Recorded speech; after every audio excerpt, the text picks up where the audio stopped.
fishing news is brought to you by Okuma and the Reel Seat at 707 Union Avenue, Brielle. Gear up for fall stripers and blues from the beach to the rocks and everywhere in between. Yeah, the sun may be shining, but 20 degrees outside, wind chills down near zero. I told a buddy I'd meet him up on the beach to do a little fishing, but I'm not getting out of the car. Yes, a cold and cowardly Jim Hutchinson with the Fisherman magazine, New Jersey, Delaware Bay edition of the Fisherman magazine. Do you blame me? It's freezing out there. Although some folks are bundling up and they're catching fish. Frank Mahalik, for example, let me know that he was bundling up and going out for blackfish this week. Great time of year to do that. In fact, the January edition of the Fisherman just came out, and Frank's got a great article in that edition about personal best blackfish. Great time of year. Well proved by Robert Cameron, a personal best this week. 22 pounds aboard the Fishmonger with Captain Jerry Postorino. In fact, this big girl was not only Bob's personal best fish, but it was also a personal best for the Fishmonger. 22 pounds caught and released.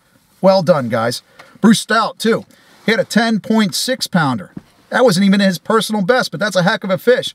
Caught on the Barb Gale 4 with Captain Chris. So blackfish, yes, will continue to keep people busy, active along the rails and at the charter boats throughout January and February, New Jersey and Delaware. So definitely best option if you want to bundle up and get out there for some of those big blackfish. Now, Michael Drew, he let me know that he was out on the Gambler doing a little bit of party boat fishing on Christmas Eve, doing some jigging for some great stripers.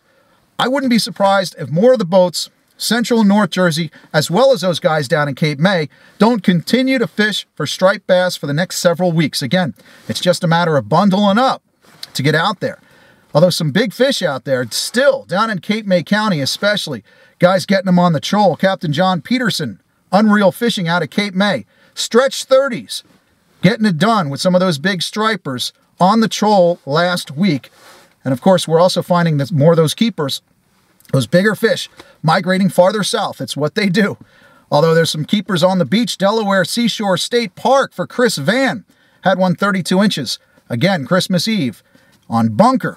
Checked in with the folks at Lewis Harbor Marina. Now, in addition to the stripers, Dave Shoal tells me that the rivers are starting to give up a pretty good bite on the perch. An early kickoff to that season. He recommends bloodworms. Dave said he's out looking for some grass shrimp as well. But you might want to consider some perching. Some of those popular spots. Hay Road, up the Mullica a little bit. Who knows? With this Arctic blast, it's quite possible that we could get an early ice season and also maybe get some ice on Collins Cove there on the Mullica as well. Final days of black sea bass, of course, for a lot of the fleet. December 31st, the last day of black sea bass fishing for 2017. Whether or not we get that limited February fishery, tell you what, you can weigh in on that on Thursday, January 4th. Galloway Township Public Library. That's where the New Jersey Marine Fisheries Council will meet next to talk about that February sea bass option. There's also going to be a presentation by the ASMFC on some other black sea bass management measures. You can get the full details right now over at thefisherman.com. Posted an article about that earlier in the week. You might have already read that, but that's January 4th, that big meeting in Galloway. The one thing I'd recommend as we move into 2018, don't forget to register. You're going to need to register to saltwater fish anyway. Why don't you get it out of the way right now? Go to saltwaterregistry.nj.gov in New Jersey. Of course, you got to get licensed in Delaware. Check in on that. You'll need to get those license and registration paperwork and all that stuff in order. In fact, if you have taken your hunter safety course, you might want to also consider this as a good season to get back into some duck hunting. With this Arctic blast, some guys are telling me plenty of ducks and geese. The birds are already moving into our area, and it could be a banner year for duck season. And if you're interested, I know a couple of guys who are in the book.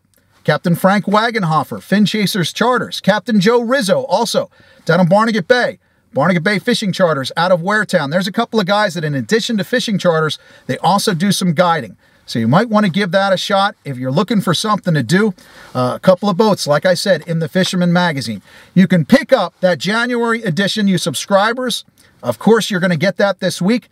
But if you don't subscribe, do so You could also find the magazine in newsstands, at Wawa's, in your local tackle shops. You can find out about all of those hard-working advertisers and those boats that continue to sail through the dead of winter. As for me, no. I'm gonna, I think, go get a cup of coffee and maybe a pork roll, and no cold for me this week. Listen, bundle up, keep warm, have a wonderful New Year celebration. We'll see you again here next week at thefisherman.com.